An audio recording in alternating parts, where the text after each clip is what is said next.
Bonjour à toutes et à tous et bienvenue sur Global Industry Connect, 4 jours de webinaires thématiques dédiés aux univers que vous rencontrez traditionnellement sur le salon Global Industry. Et on continue cet après-midi avec un webinaire qui s'intègre dans l'univers usinage et enlèvement de matière et concerne plus précisément les outillages et les périphériques. Dans un instant, Laurent Richard du CIMOP va nous parler de l'état du marché.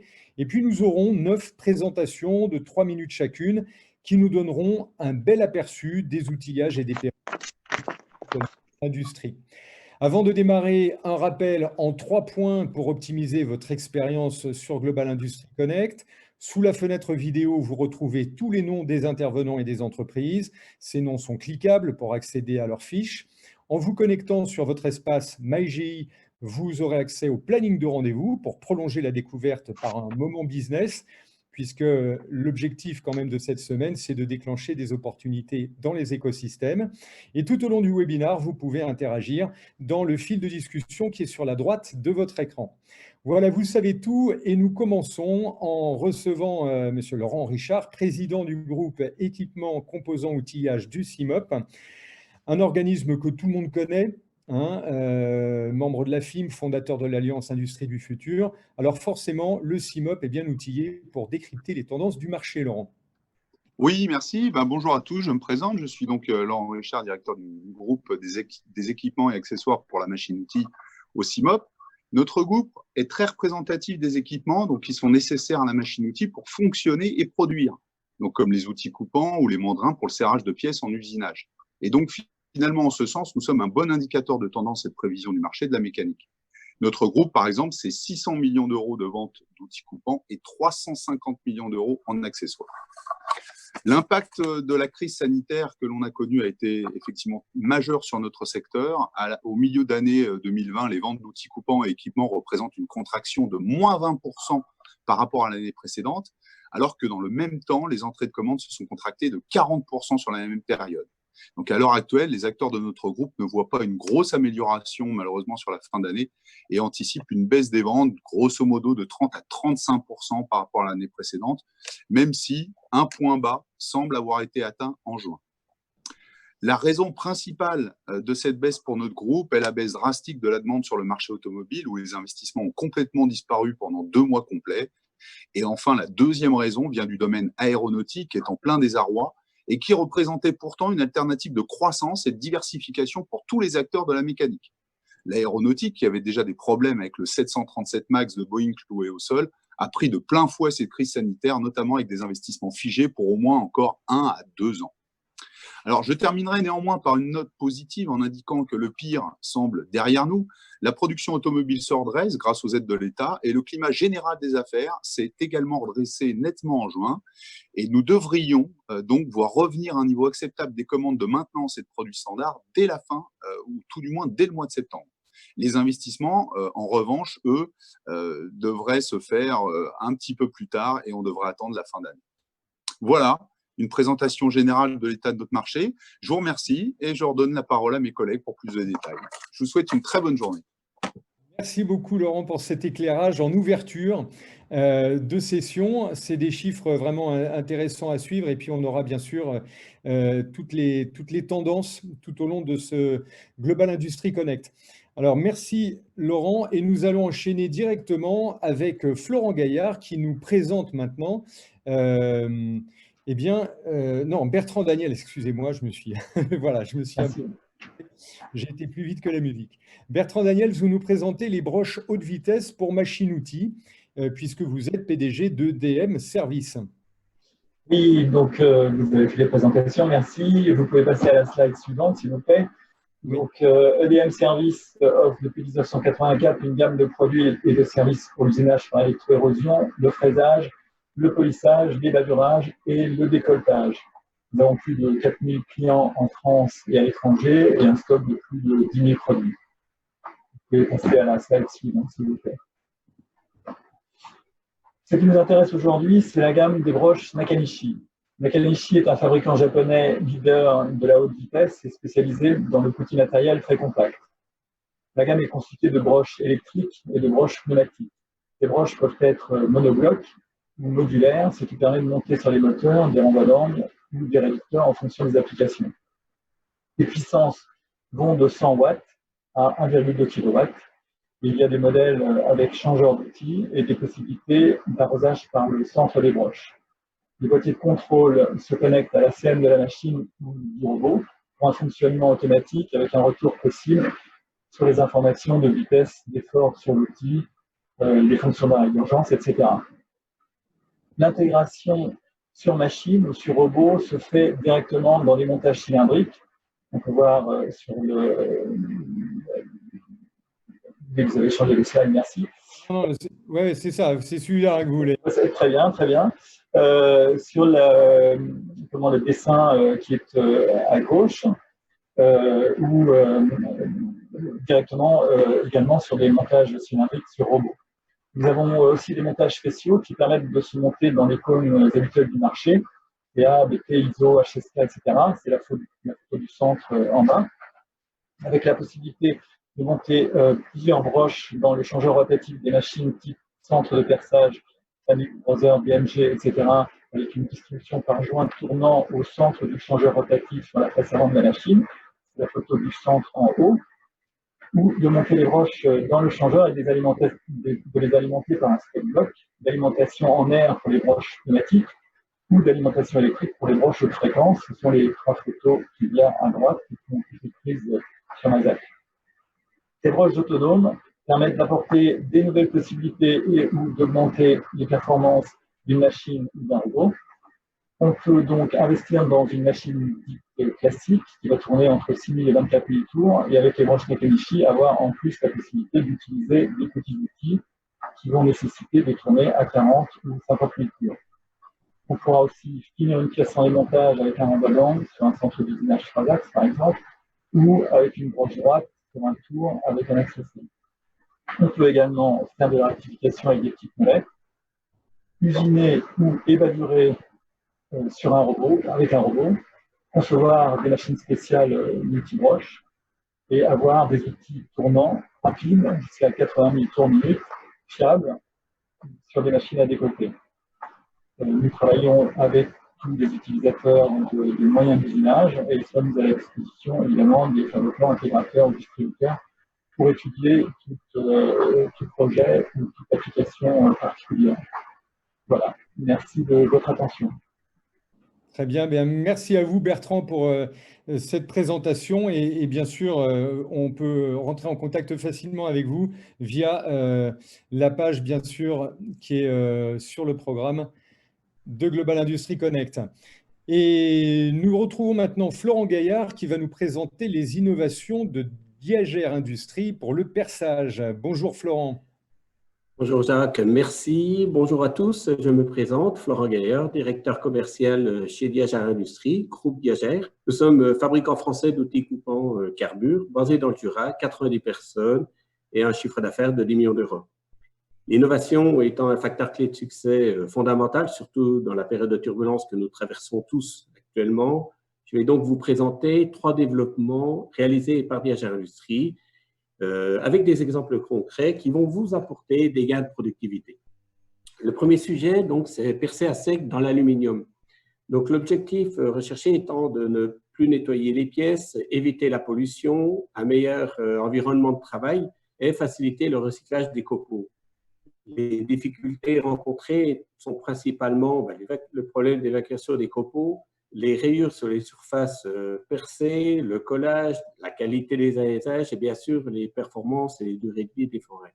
Notre solution, grâce aux moyens R&D de Diagère, est passée par un développement de gougures d'outils spécifiques associés à un revêtement pour une meilleure évacuation des copeaux et limiter les températures lors du perçage. Pour bien optimiser les conditions de coupe, nous avons réalisé également des coupes multimatières pour mesurer les efforts et travailler sur l'acuité d'arête qui est parfaitement maîtrisée pour éviter les collages sur une arête rapportée. Donc, un exemple d'application concret sur un perçage aluminium, c'est un assemblage d'une structure aéronautique, un diamètre de 4,8 avec un intervalle de tolérance de 30 microns sur 12 mm de profond.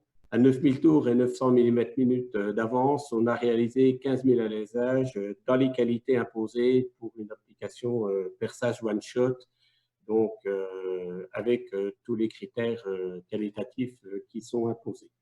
Le deuxième sujet que je souhaiterais également vous présenter, Jacques, merci. Donc, c'est le forêt hybride. Alors, notre objectif concernant avait pour but d'obtenir une meilleure durée de vie par rapport à des forêts en HSS dans le cadre de perçage manuel sur des matériaux abrasifs du type fibre de carbone ou fibre de verre. Et également éviter des casses aléatoires dues à une fragilité d'outils en carbure monobloc. Donc, les difficultés que nous avons rencontrées étaient l'assemblage, le brasage de la partie carbure sur l'acier rapide et surtout développer un affûtage, qui évite le délaminage de fibres en débouché de matériaux. Donc, notre solution a été de développer un brasage à base de cuivre, donc c'est à très haute température, qui nous assure une parfaite adhésion entre la partie carbure et la partie acier, et également pouvoir proposer une solution affûtable qui, dans un gain économique.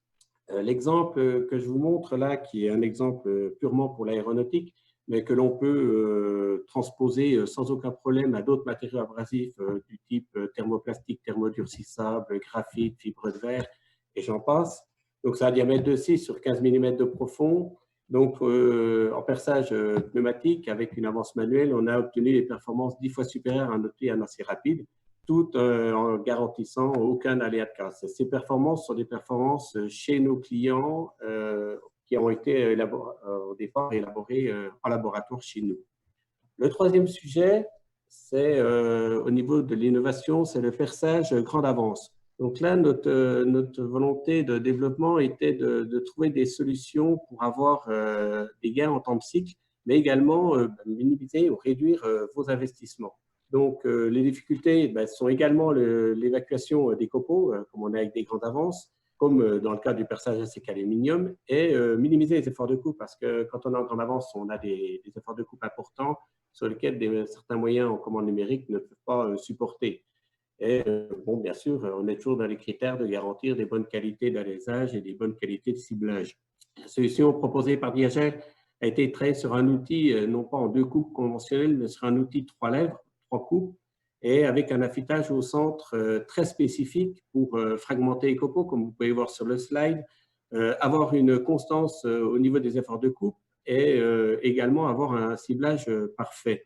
Donc, cet affûtage, effectivement, est complexe et délicat à réaliser dans vos unités de production. Donc, on a une filiale de la société qui s'appelle le groupe Boudon-Favre qui peut vous proposer ce service de réaffûtage avec un délai au maximum d'1 semaine. L'exemple mis en avant, c'est un perçage d'un acier à 42 CD4, un diamètre de 10 sur 35 mm de profond. En perçage conventionnel, donc un outil de lèvres, on est dans des vitesses de coupe de 150 mètres avec une avance de 0,25. On obtient en général une durée de vie de 2500 alésage.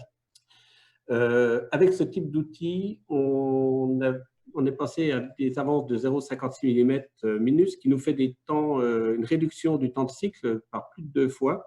Et grâce au couplet de matière qu'on a pu faire, on obtient des performances de 4200 alésages, donc ce qui est également des gains économiques aussi bien en temps de cycle qu'en coût au trou. Donc, je vous remercie pour votre écoute et je reste à vos dispositions pour répondre à vos questions et également étudier vos problématiques d'usinage. Je vous laisse la parole, Jacques. Merci. Très bien, merci beaucoup Florent pour ces 3 cas pratiques sur lesquels on a pu se projeter. Nous allons continuer à parler techniques très particulières d'alésage et notamment avec celles qui sont proposées par Boulan DPM. Thierry Hayem nous les présente. Bonjour Thierry. Thierry, vous êtes avec nous, sauf que je vois… Me voici. Hop là, activé. Vous m'entendez? Voilà, on vous entend très bien Thierry. Très bien, parfait. Bonjour Jacques, bonjour à tous et bienvenue dans ce webinaire dédié à l'usinage. Qui dit usinage dit souvent ébavurage. Une des dernières opérations est réalisée au moment où votre pièce a le plus de valeur ajoutée. C'est une opération que beaucoup d'entre vous cherchent aujourd'hui à réaliser en machine pour 4 raisons principales. La première, comme je vous le disais, c'est une opération critique qui est en fin d'usinage de la pièce. Vous cherchez bien évidemment à réduire vos interventions humaines et éviter les heures d'ajustage. Vous assurez que l'ébavurage soit bien fait sur toutes vos pièces, sans en laisser passer une seule. et enfin avoir une fiabilité à 100% de vos ébavurages. Si l'ébavurage en poussant généralement présente peu de problèmes, il n'en est pas de la même chose au niveau des ébavurages en tirant, sauf bien sûr à retourner la pièce sur machine ou avoir une stratégie d'usinage qui vous prendra plutôt du temps. Eulé, depuis 50 ans, est spécialisé dans l'ébavurage, le chanfreinage et le lamage sur machine, en poussant et en tirant en une seule opération. Quelques informations sur notre société Goulan DPM. Nous sommes importateurs d'accessoires, machines-outils et outils coupants, apporteurs de solutions à forte valeur ajoutée. Parmi les marques que nous représentons, vous les avez à l'écran, Big Laser, tout ce qui est mandrin de précision et tête à alésé. Eulé, dont nous parlerons un petit peu ensuite. Peter Lehmann, des diviseurs qui vous donnent des 4e et 5e axes sur des machines 3 axes. Gravostar pour de l'ébavurage de contours non définis. Et enfin, dernière arrivée dans notre galaxie, la société Speroni, avec laquelle nous allons attaquer le marché du banc de pré-réglage et de la mesure d'outils. Merci. Slide suivante. En ce qui concerne Eulé, nous avions une gamme d'ébavurage au niveau des diamètres qui était descendue jusqu'à 2 mm, mais à ce jour, nous manquait tout ce qui était micromécanique, le domaine de l'horlogerie, de l'électronique et plein de tout ce qui est autour de l'activité médicale aussi. Et donc, nous avons, avec Eulé, inventé un outil qui permet aujourd'hui d'ébavurer en poussant et en tirant des diamètres jusqu'à 1 mm d'alésage. Donc, cet outil que vous voyez sur la photo vous permet d'ébavurer en une seule opération, en poussant et en tirant, même dans des surfaces non planes, vos perçages. Slide suivante. C'est un outil qui est très simple, qui est composé de 4 éléments, qui est composé donc d'un corps, vous pouvez le voir là, voilà, je vous montre, il n'est vraiment pas gros, donc c'est pour ça. 4 éléments, un corps d'outil, un porte-couteau, une vis et un couteau avec le ressort intégré. Et la technologie de Eulé, c'est de pouvoir pénétrer à l'intérieur de l'alésage, faire l'ébavurage en poussant. Le couteau va ensuite s'escamoter, puis redescendre derrière l'alésage et effectuer l'ébavurage en tirant en une seule opération, sans changer le sens de rotation et sans retourner votre pièce. Voilà, je vous remercie pour votre attention et nous sommes à votre disposition pour discuter avec vous des problèmes que vous rencontrez au niveau de l'ébavurage. Merci Jacques. Merci beaucoup Thierry pour cet alésage de précision. On l'aura compris, c'est un marché, je pense, qui va se développer maintenant que la solution existe sur le marché. Alors, nous allons découvrir maintenant la Pincetto RC2 qui a de nombreux atouts aussi sur le marché de l'automatisation. Julien Toulot de l'entreprise Schunk se charge de faire les présentations. Bonjour Julien. Bonjour à tous. Bonjour. Merci, vous pouvez changer de slide. Oui, oui, je vous... Voilà. Il y a peut-être une petite latence. Oui, c'est ça. Donc, la société Schunk, c'est une entreprise tout d'abord qui a été fondée en 1945, leader dans le système de préhension et le système de serrage pour l'équipement de systèmes automatisés et l'équipement de machines-outils.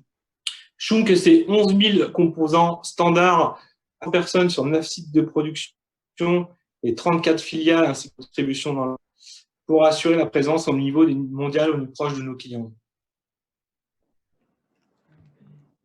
Alors, je mets ça. Vous pouvez passer à la slide. Ça y est, c'est fait. Vous m'entendez bien? Vous avez peut-être une connexion un petit peu lente, Julien, non? Vous l'avez, on est sur la deuxième slide, sur la dynamométrique intégrée. D'accord, ok, très bien. Donc, je vais vous présenter aujourd'hui un système. D'accord. Puis, je vais vous présenter un système intelligent. C'est le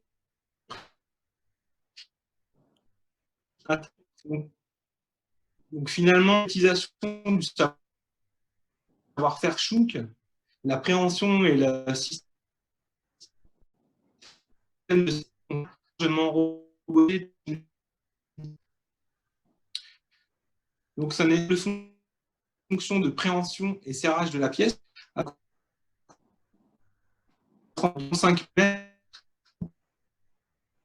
de serrage de 30 km assuré par un thème de reposition Schunk avec une répétabilité de suivant. Voilà. Oui.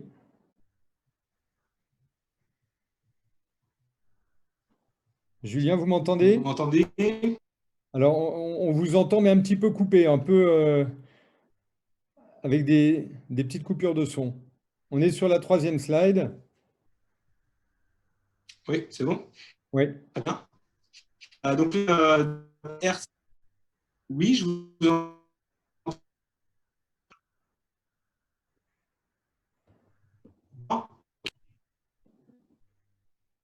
Ah. D'accord. Il existe beaucoup de... Alors, je vais...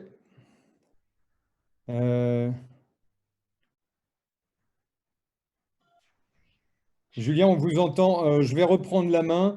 Je vais peut-être inviter les internautes qui souhaiteraient mieux découvrir cette pince RC2 et de discuter avec vous, d'échanger avec vous peut-être en direct, parce que là, il y avait un problème de connexion probablement avec votre téléphone. On vous entendait de façon très hachée, très hachurée. On entendait un mot sur deux. En tout cas, les slides que je peux refaire défiler sont assez parlantes. On a tous les chiffres et puis là, on voit la solution d'automatisation productive et économique qui est détaillée dans ces arguments là sur cette dernière slide.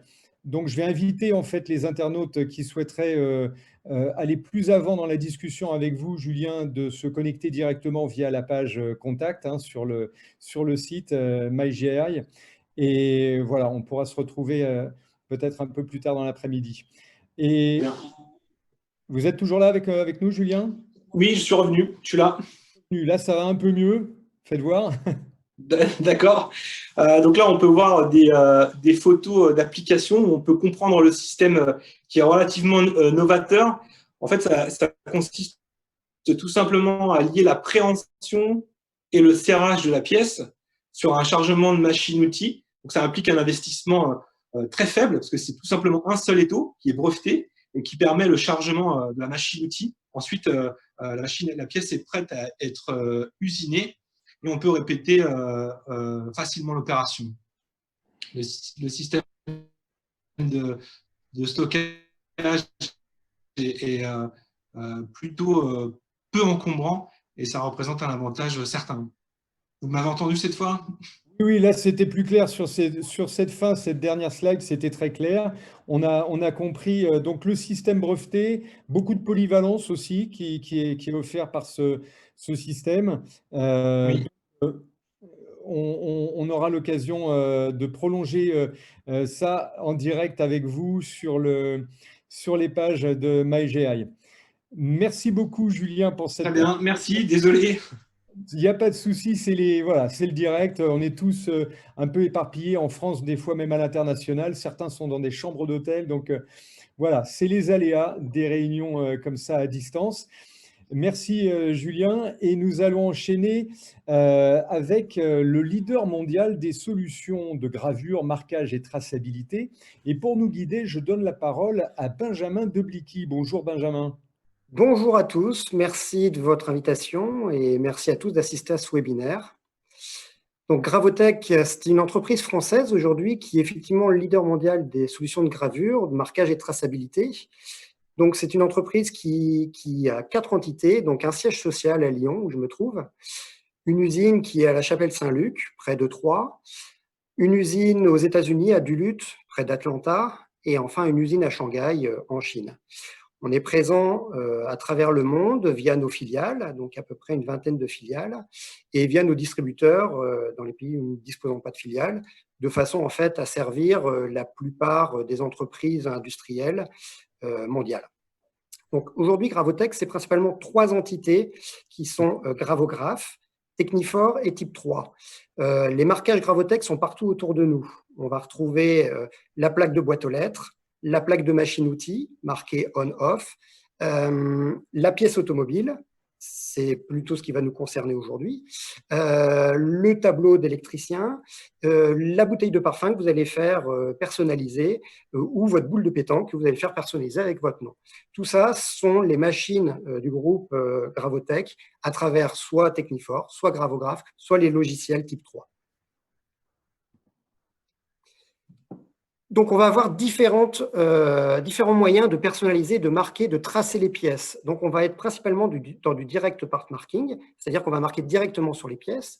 On va avoir aussi bien des solutions de laser galvo ou gantry. Pour ceux qui ne connaissent pas, c'est la façon de bouger le faisceau. Donc, le galvo, ça va être via des miroirs montés sur pivot. Le gantry, ça va plutôt être sur un axe linéaire. On va avoir des machines de fraisage qui vont permettre de marquer profondément. On peut faire des marquages de plusieurs millimètres de profondeur et qui permettront aussi d'usiner des pièces comme là, des tableaux électriques, etc. On aura la micropercussion où là, on fait vibrer une pointe sur une matière où on vient uniquement déformer la pièce à marquer. Et on aura le rayage où là où en fait vous enfoncez une pointe dans la matière et vous tracez le caractère que vous souhaitez marquer. On peut réaliser à la fois des marquages en texte, des data matrix, des QR codes, des marquages de logos, etc. Donc, ça va être des moyens en fait, de tracer, personnaliser vos pièces et avec le système de relecture adéquat qui y sera lié.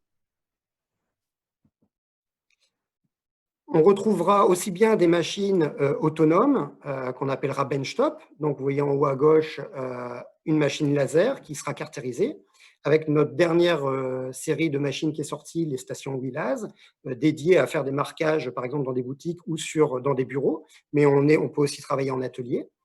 Des customisations, c'est-à-dire que là, en fait, on s'adapte au client et on propose des postes complètement adaptés à son environnement de production et à la taille de ses pièces à marquer. Et enfin, on peut venir bien sûr s'intégrer sur des lignes de production en fonction du temps de cycle que nous laisse le client, etc. Et donc souvent arriver effectivement à la fin du process de production, au moment où on vient marquer la pièce avant de la libérer pour emballage, départ chez votre fournisseur. Voilà, je pense avoir fait le tour des solutions de marquage. Nous sommes à votre disposition pour toute question. Super, merci, merci beaucoup Benjamin. Et on va enchaîner tout de suite, je vais rebondir puisque vous en avez parlé un petit peu dans la slide précédente. Voilà, quand vous étiez sur les principaux, on va dire, types de marquage que vous proposez. Vous avez parlé du code Data Matrix et justement, eh bien, nous allons enchaîner directement avec Florent Dessimon qui est expert métier et qui va nous parler de cette solution Made in France Data Matrix. Bonjour Florent. Bonjour à tous, merci pour votre accueil. Donc, je vais commencer par vous présenter la société Technomark qui, au-delà d'être un fabricant français d'équipements de marquage, au même titre que Gravotech, qu'on a vu un petit peu plus tôt, nous essayons de nous positionner de plus en plus comme un fournisseur de solutions complètes de traçabilité. Nous disposons également d'une présence mondiale au travers de 3 filiales, 2 technocentres et 40 distributeurs au travers le monde. La société a été créée en l'an 2000, soit une vingtaine d'années d'expérience aujourd'hui, ce qui nous permet d'avoir environ 18 000 équipements de marquage en service au travers le monde et un réseau d'environ 160 collaborateurs. Donc, on peut passer à la slide suivante. Aujourd'hui, on souhaitait aborder le thème du marquage Data Matrix, puisque dans l'industrie, c'est un marquage qui présente plusieurs avantages. Le premier étant qu'il permet de regrouper une très grande quantité d'informations dans un minimum de place, à une époque où la traçabilité demande de plus en plus de données, numéro de série, date de fabrication, numéro d'OF, numéro de lot, etc. Ça permet de regrouper toutes ces informations-là dans un minimum de place. Le second étant que le code Datamatrix étant un code qui est normé et qui est régi par des normes, il garantit une pérennité de son contenu et de sa relecture, puisque le code Datamatrix permet la redondance de l'information dans une certaine mesure, et que les technologies de marquage de Technomark permettent un marquage pérenne, puisque c'est un marquage direct part marking qui va enfoncer la matière, et ça ne sera pas un marquage superficiel au même titre que, je sais pas, de la peinture ou du marquage superficiel. Donc là, on est vraiment sur du marquage permanent. Le dernier avantage est que les informations qui sont contenues dans ce code ne sont pas lisibles à l'œil nu, mais qu'elles sont lisibles au travers d'un appareil de relecture, comme un lecteur Datamatrix, et que si cet appareil est relayé d'un système d'information, par exemple, on peut arriver à classer, hiérarchiser l'information qui est contenue en son sein. Donc, on passe un petit peu d'une donnée qui est passive dans le marquage en clair à une donnée qui devient quelque part active avec le Datamatrix. Les deux technologies que propose Technomark aujourd'hui sont le laser, qui constitue un balayage laser et qu'on va venir en quelque sorte brûler la matière pour parler un petit peu, pour vulgariser la chose, et on va reconstituer les cellules de ce code. La deuxième technologie étant la micropercussion, que mon prédécesseur a très bien décrit, où on a en quelque sorte un stylet vibrant qui vient impacter la matière. Donc, on n'a pas d'enlèvement de matière, mais uniquement un enfoncement. Et chaque enfoncement en fait, va constituer une cellule de ce code. On peut passer. Merci. Donc, les points clés pour avoir un marquage de qualité. Quand on parle de marquage de qualité, ce sont quand même la qualité d'un Datamatrix est décrite dans des normes de mesure. Et pour garantir la meilleure qualité possible, il y a deux points clés qui sont l'équipement de marquage utilisé, qui doit garantir un positionnement optimal de chacun de ces points, et également une constance dans la profondeur pour la micropercussion et le contraste pour le laser.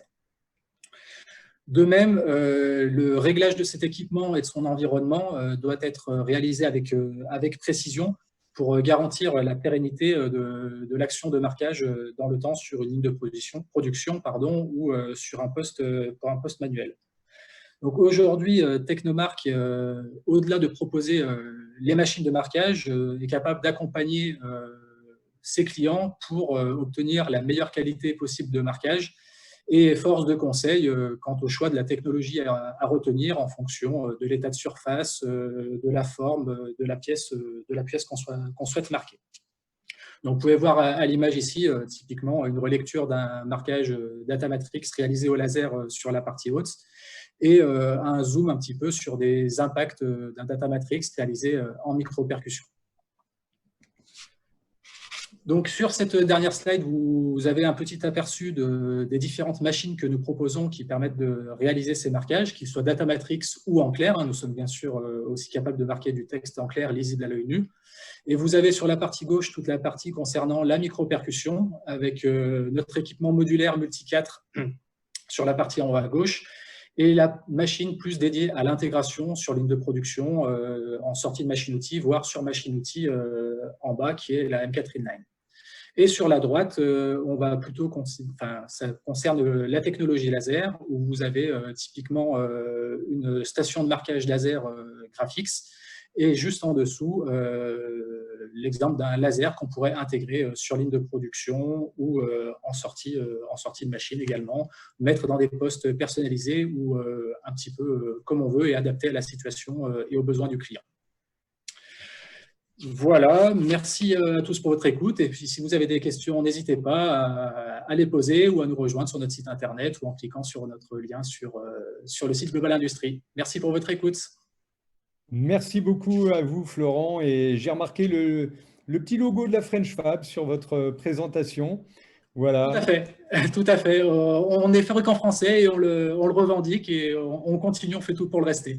Exactement, voilà, ça fait du bien et je pense qu'il faut qu'on le voit de plus en plus, ce petit logo. Beaucoup d'industriels devraient voilà, en profiter puis le mettre dans leur communication, c'est toujours très sympa. Voilà. Merci à vous.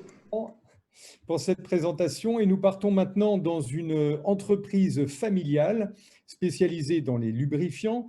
Martin Gundelach, bonjour. Bonjour à tous. Il me semble que ma caméra s'est déconnectée. Votre caméra s'est déconnectée. Alors là, je vois peut-être. Ça ne s'affiche plus, mais bon, c'est pas. Voilà, elle va se. Alors, soit elle se reconnecte, ou elle se reconnecte.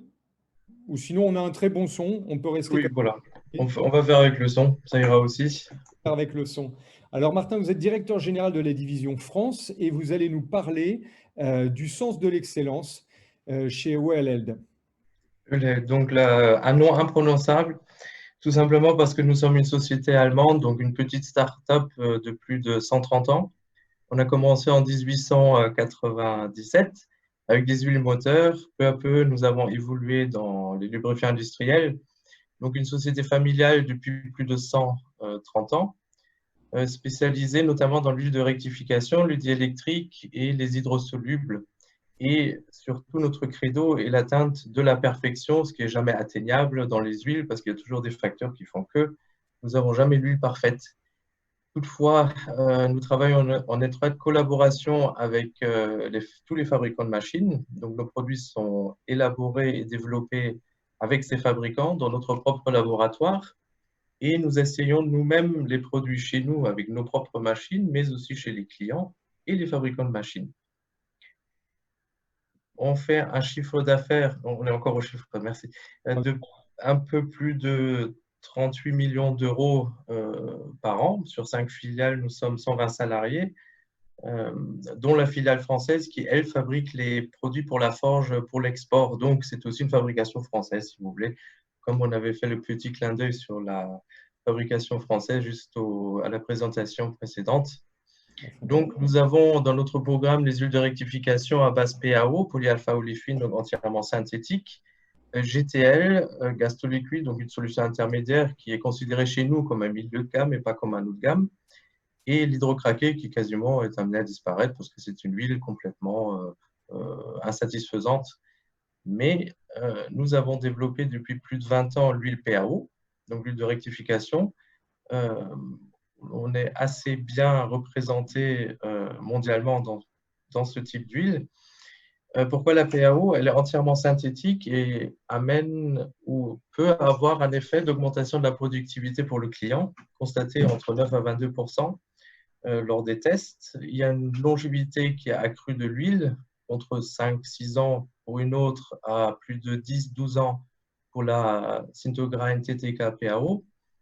Vous avez un pouvoir nettoyant de la meule qui implique que vous avez moins de redressement de la meule, donc moins d'arrêt de la machine, donc beaucoup plus de productivité.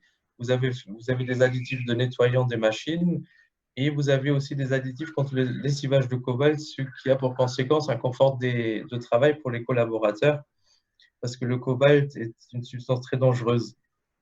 Il y a aussi l'autre produit phare qui est le diélectrique par enfonçage, qui augmente aussi la productivité entre 12 et 30% et qui tient maintenant depuis plus de 15 ans parce que ça fait plus de 15 ans que nous l'avons dans les machines. Il y a juste des réassorts à faire.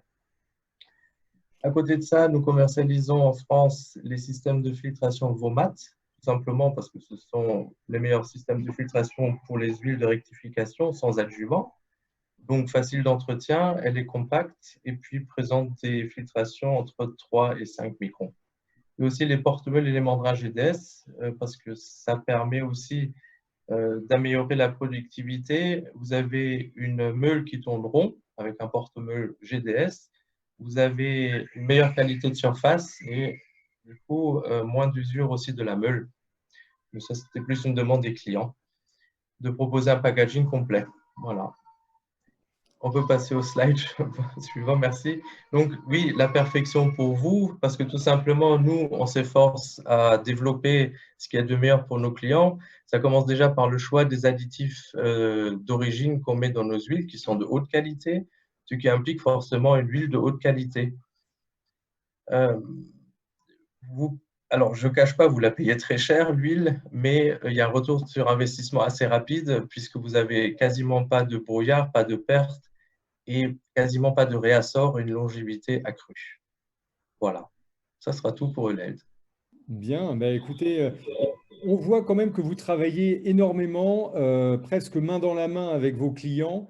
À chaque fois, c'est des allers-retours, des tests. Vous faites beaucoup de sur-mesure. C'est très important finalement l'huile pour les machines. Et on voit que c'est très précis et très pointu comme technologie.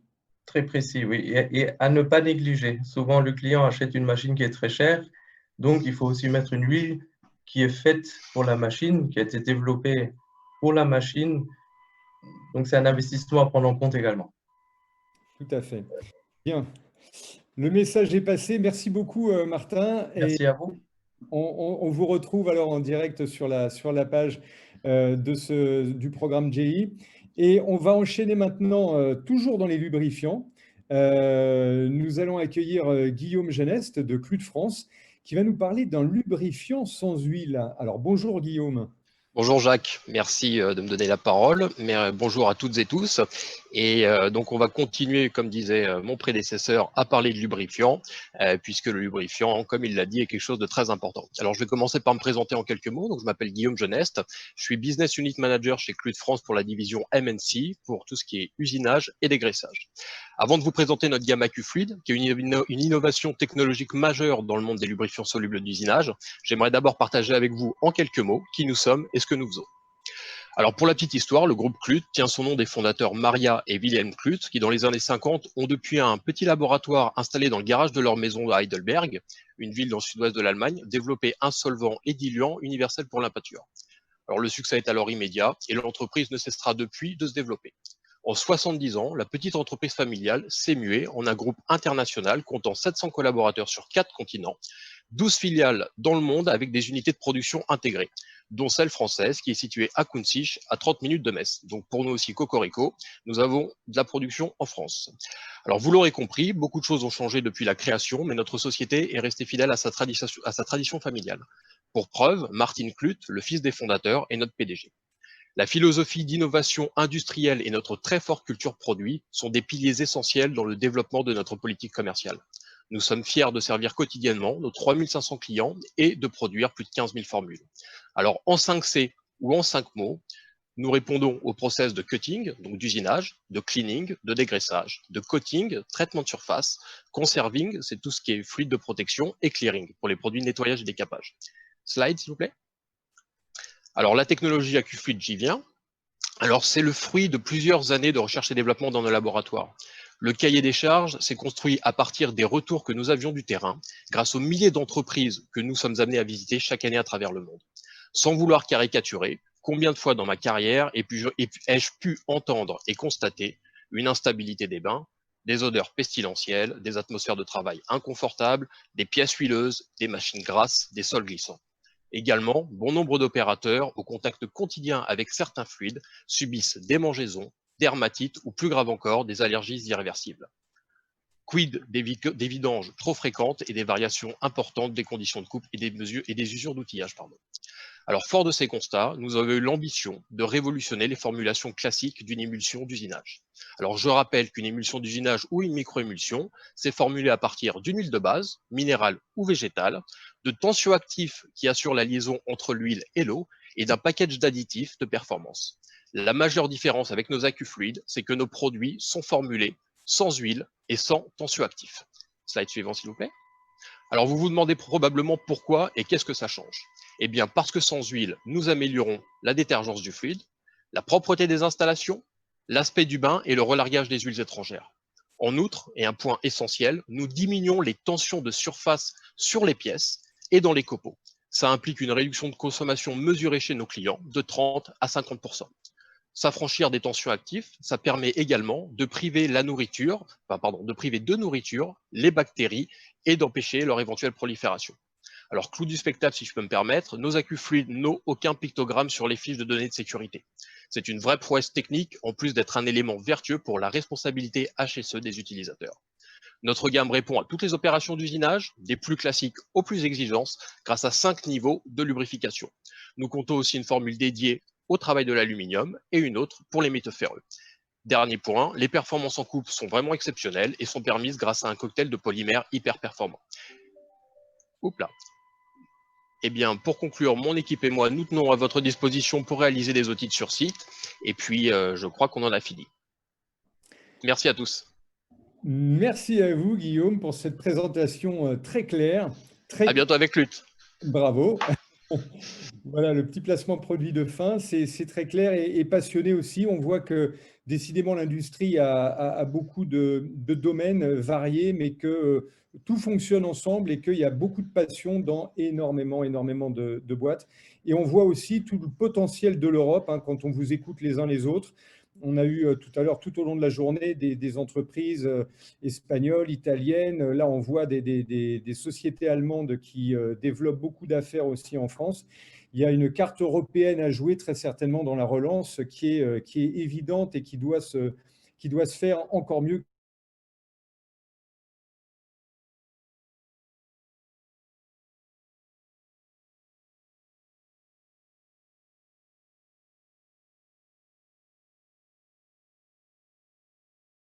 Très utile. Olivier Cloarec, vous êtes expert technique chez Artema et vous allez nous le présenter, ce guide. Bonjour Olivier. Oui, bonjour, bonjour à tous. Alors, je suis d'abord Olivier Cloarec, conseiller technique d'Artema. Vous pouvez passer le slide suivant, s'il vous plaît. Donc, Artema, c'est un syndicat professionnel qui rassemble 150 entreprises de la mécanique, qui vont des PME aux groupes internationaux. Artema, c'est aussi 7,8 milliards d'euros de chiffre d'affaires par an et 35 000 collaborateurs. C'est une forte représentativité au niveau national et c'est 7 professions qui sont représentées et défendues au sein du syndicat, dont notamment la profession de l'étanchéité industrielle. Si vous pouvez passer au slide suivant, merci. Alors donc, on a réalisé avec les industriels d'Artema, mais aussi avec des professeurs de l'École supérieure de mécanique de Saint-Ouen, un guide donc, qui est sur les portées de joint des surfaces donc, pour exercer donc, une étanchéité. Alors, un principe de base que vous connaissez tous en mécanique, hein, il existe forcément des jeux entre des pièces. Si on a un fluide, eh bien, on réalise à ce moment-là une fuite. Et ce qu'on souhaite, c'est réaliser une étanchéité. Et c'est tout là, en fait, de cette maîtrise de la fuite et notamment de son débit.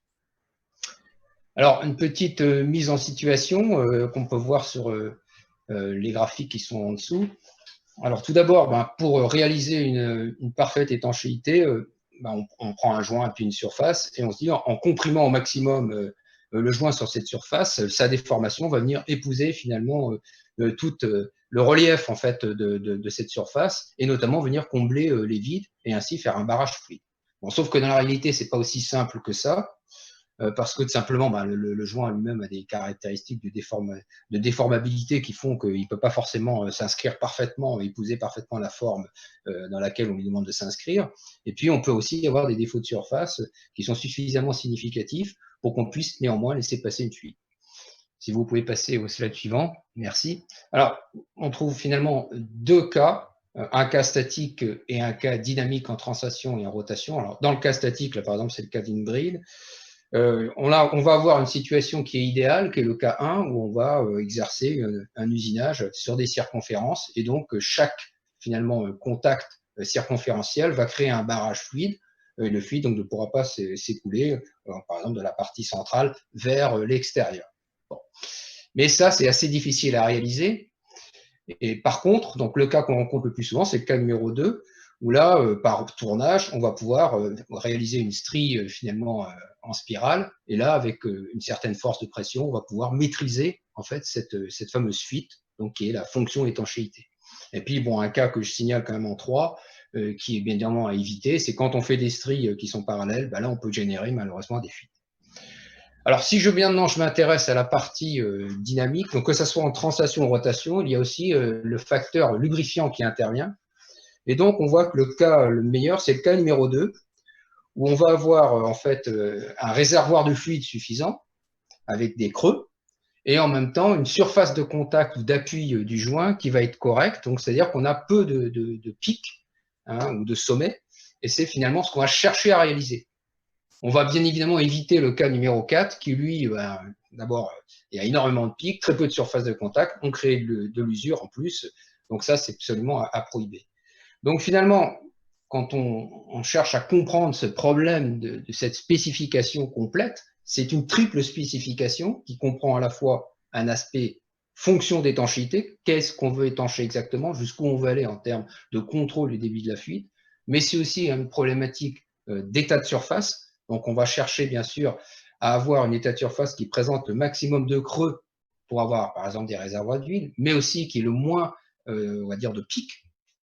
Donc, ça veut dire aussi peut-être trouver les bons outillages qu'on va élaborer donc, par un procédé d'élaboration qui devra permettre à la fois de réaliser cette étanchéité, mais en même temps de pouvoir être réalisé de façon suffisamment économique pour que là aussi, ça soit viable pour l'industriel qui souhaite le réaliser. Et donc, c'est ce qui est réuni dans ce guide. Et on peut dire que cet ensemble, cette triple spécification, on l'appelle aujourd'hui un seuil de percolation. Voilà, donc c'est tout l'objet du guide. Voilà, je vous remercie. Si vous avez des questions, n'hésitez pas. Excellent. J'en ai une question, Olivier. Le guide, on le trouve où? Chez Artema? On peut vous contacter directement ou... Oui, bien sûr. Alors, il n'est pas encore publié officiellement. Parce que, bon, avec le problème de la crise sanitaire, on a eu quelques petits retards dans la publication, mais il va être publié d'ici la fin de l'année. Tout à fait. Donc, vous pourrez effectivement le contacter Artema sur son site internet notamment. Très bien. Et on aura également, bien sûr, je vous le rappelle à cette occasion, vous avez bien sûr tous les contacts des participants et des entreprises sur, oui. sur la page GI Connect. Bien, et les webinaires continuent d'ici une petite dizaine de minutes. À 17h, d'autres présentations. Je vous souhaite une très très bonne journée à toutes et à tous. Merci de nous avoir suivis et merci à nos participants de nous avoir apporté tous ces témoignages et ces présentations. Excellente journée à toutes et à tous et à très bientôt. Merci.